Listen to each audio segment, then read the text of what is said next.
Hi Bacho, welcome back. Let's discuss today's topic is neuroendocrine regulation of the digestive activity. Because the nervous system or neural system and the endocrine system with the hormones control total gastrointestinal motility. And the total digestive activity are under the direct control of this neural system and endocrine system. So this is a very important topic. All of you, please note there here. This is a very important topic. Okay. So first of all, let's discuss the neural control. The ultimate boss. What is the ultimate boss? Brain is the ultimate boss. Brain. There are 12 pairs of cranial nerves which emerge from the human brain. 12 pairs. In this one, the 10th pair is called as the vagus nerve. The vagus nerve is the 10th pair of cranial nerve which emerge from the brain, human brain. And this carries the outflow of information called as motor impulse. Motor impulses. The outflow of information is carried from the brain. That is, this vagus nerve carries the information from the brain, that is called as motor impulses. And it sends the various parts called as parasympathetic nerve fibers, which contains the neurons. The brain sends the motor impulses, the outflow of information to the vagus nerve, the 10th pair of cranial nerve. Now, which is the largest cranial nerve in the human body? All of you type in the comment box below. Okay, the vagus nerve sends the outflow of information to the brain, to the parasympathetic nerve fibers, and this innervates and stimulates the enterogastric nervous system. Enterogastric nervous system. Enterogastric nervous system is formed by two plexus.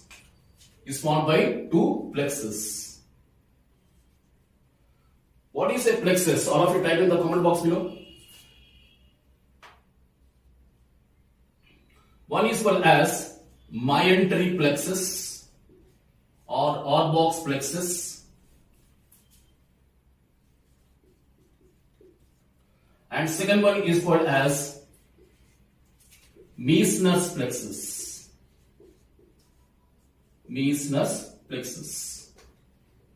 Clear? So two types of plexus, they form the enterogastric nervous system. Enterogastric nervous system. Why? Because enterogastric, because it is present in the alimentary canal, gastrointestinal tract. That's why enterogastric nervous system. And this enterogastric nervous system comprises the plexus in the form of mesenteric plexus or Auerbach's plexus, and Meissner's plexus, also called as the submucosal plexus. Because this Meissner's plexus is present in the submucosa. That's why the submucosa, that's why it's called as the Meissner's plexus here, confined to the submucosa of the alimentary canal. So here, mesenteric plexus. So let's have a brief glance of the wall of the alimentary canal. Outermost layer is called as a serosa. And below this one, what is present? This muscularis externa. This is the muscularis externa.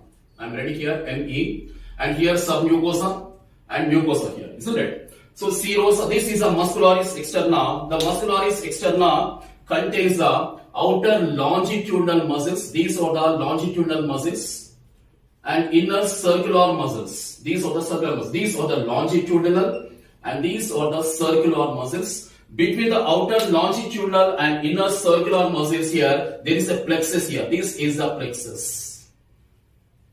What is this plexus here? Called as the mesenteric plexus or Auerbach's plexus here.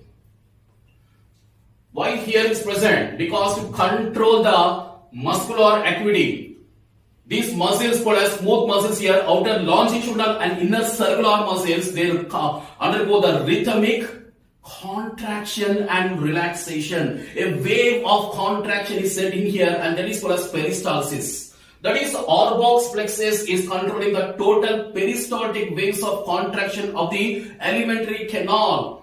This peristalsis is responsible for the digestive activity in the alimentary canal. That important one is controlled by the Auerbach's plexus. Auerbach's plexus is under the control of which one? the nerve fibers of the parasympathetic nervous system, which is carried by the vagus nerve, outflow of information from the brain here.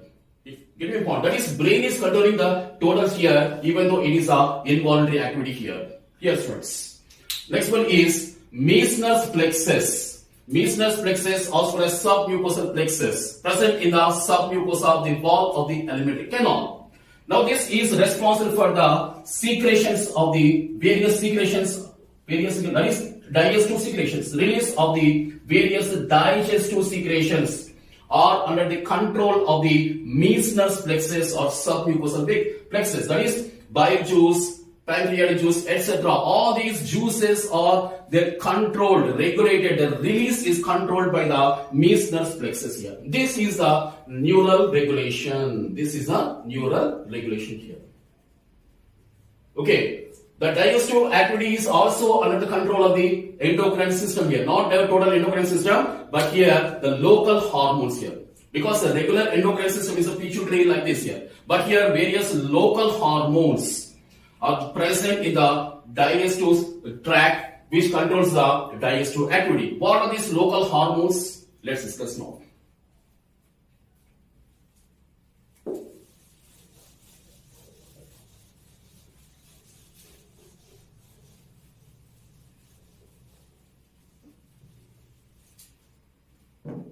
So various local hormones, because they are confined to the gastrointestinal tract here, that is very local hormones of the digestive system here. What are these? Let's discuss one by one. First of all, gastrin.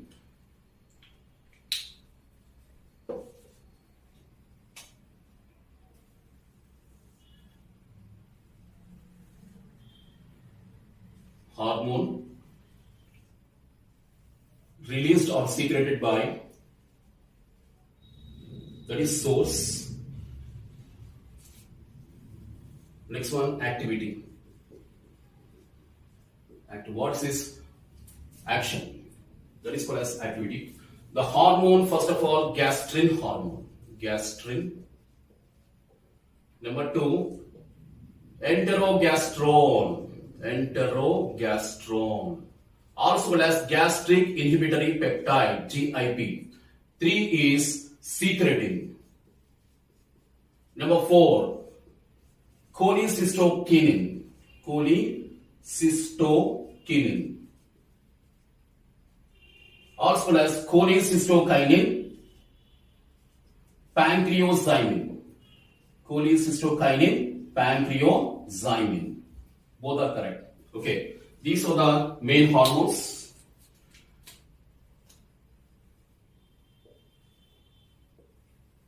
Gastrin is secreted by the epithelium of stomach. Epithelium of stomach.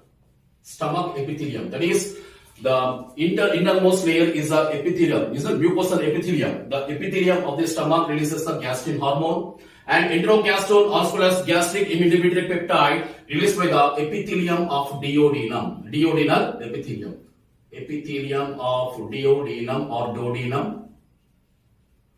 Secretin also same, epithelium of duodenum, and cholecystokinin also the same here, epithelium of the duodenum here. So all these are secreted by epithelial cells present in the innermost layer here of the mucosa, because the mucosa layer, innermost layer, consists of the different layers called as muscularis mucosa, and here is a lamina propria, and innermost layer is a epithelium here, and here is a actual lumen, that is adult here. This epithelial layer of the stomach releases a hormone called as gastrin, and duodenum, 3 hormones are released here called as enterogastrone or gastric inhibitory peptide, secretin, and the cholecystokinin, also called as cholecystokinin, pancreozymin here. What is the activity now? When the food is present here in the stomach, example, from the food is passing from the esophagus to the stomach. Okay, as you know, this mucosal layer is enfolded as the gastric rugae. Gastric rugae. Among this one, what are present? Gastric glands are present. Gastric glands. So the food is present in the stomach. When the food is present in the stomach, the epithelial cells of the stomach releases the hormone called as gastrin. Why? Because gastrin hormone stimulates the gastric glands. The gastrin hormone stimulates the gastric glands to release the gastric juice here, which contains the enzymes in the form of pepsinogen, prorenin, and also HCl is secreted. That's the activity here. Gastrin hormone stimulates the gastric glands for the release of the gastric juice, and gastrin is secreted by epithelium of the stomach. That's all. Okay. Next one is enterogastrone, also called as gastric inhibitory peptide. Once the food is partially digested in the stomach, because as you know here the food is only partially digested in the stomach, and the partially digested food now passes to the next part. What is that? Duodenum, isn't it? So because here the duodenum is a cocktail of 3 juices, and the net pH maintained is 7.8 pH is maintained. That is alkaline medium. Because enzymes of duodenum are activated only in the alkaline medium of 7.8. That is the acidic influence must be totally stopped, because some acidic influence may be there, isn't it? This acidic influence of the stomach must be totally stopped, and the net pH must be maintained as alkaline. That's why a very important hormone called as gastric inhibitory peptide. That is, it's a peptide hormone which inhibits the influence of gastrin hormone. That's why it's called as gastric inhibitory peptide, also called as enterogastrone, is released by the epithelium of the duodenum. That is the activity of the enterogastrone, to inhibit the influence of the acidic nature of the gastric juice when the food is present in the duodenum. That's the function of this enterogastrone here. Next one is secretin, also released by the epithelium of the duodenum. What activity is to release the water plus bicarbonate ions in the pancreatic juice. Because the pancreatic juice is released by the pancreas, the pancreatic duct, and which contains various enzymes, water, and bicarbonate ions. Because I told you just now that the net pH should be maintained as 7.8 pH. That is, H plus should be, influence must be stopped, and HCO3 minus influence must be increased. For this one, what is necessary? The secretin hormone released by the epithelium of the duodenum influences the release of water and bicarbonate ions from the pancreatic juice in order to increase the alkalinity and maintain the pH as 7.8. So next one is cholecystokinin or cholecystokinin pancreozymin. This is also released by the epithelium of duodenum. And why this is released here? Because of the presence of dietary lipids. Because of the presence of dietary lipids and chyme in the duodenum. Once the food is present in the duodenum, dietary lipids are there. They are not yet digested. So the dietary lipids present in the duodenum and also other parts of the chyme acts as an influence to release a very important hormone called as cholecystokinin, so that the cholecystokinin now stimulates the gallbladder. The cholecystokinin, CK, influences the gallbladder, so that gallbladder is contracted. Gallbladder is contracted. When there is a contraction of this gallbladder, there is a release of the bile juice from the gallbladder here. So the influence of cholecystokinin is to release the bile juice from the gallbladder upon the stimulation and contraction of the gallbladder. That is the first function. Okay, number 1, to stimulate the gallbladder. Number 2 is to release the enzymes from pancreatic juice. Various enzymes like trypsinogen, chymotrypsinogen, etc. enzymes are present here. Pancreatic enzymes are released from the pancreatic juice upon the stimulation of cholecystokinin pancreozymin. That's why it's called as cholecystokinin pancreozymin. Why? Because the enzymes from the pancreas are released under the as zymogens, inactive forms. That's why students, pancreozymin, cholecystokinin, pancreozymin, the enzymes from the pancreatic juice are released upon the stimulation by the hormone called as cholecystokinin, pancreozymin here. So what is the overall result here? Cholecystokinin influences the release of bile juice upon the contraction of the gallbladder, number one. Number two is release of pancreatic enzymes. This is the activity of the cholecystokinin, pancreozymin, the four hormones here. Next one, other hormones are there. Let's discuss now.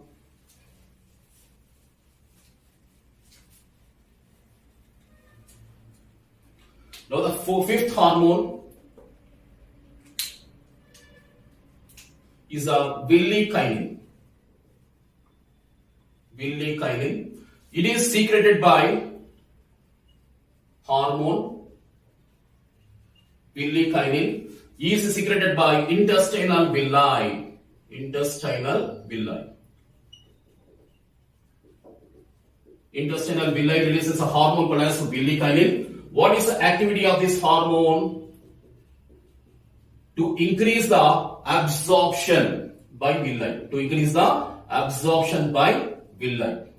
Because as you know, this villi increases the surface area of absorption of the digested food. So to stimulate and increase the activity of the villi, a hormone called as villikinin is released by the intestinal villi. Next hormone, enterocrinin. It is released by the duodenal here, intestinal epithelium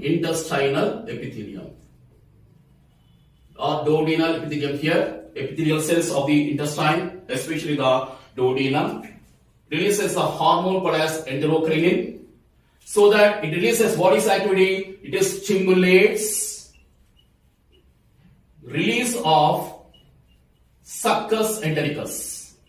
What is succus entericus? Intestinal juice. The intestinal juice is released upon the activity of the stimulation of the hormone called as enterocrinin. Enterocrinin is released by the intestinal epithelium, especially the duodenal epithelium. Okay, students, this is a hormonal influence called as here neuroendocrine regulation of the digestive activity here. Okay, students, all of you. That's all for today, my dear all of you. Bye, students.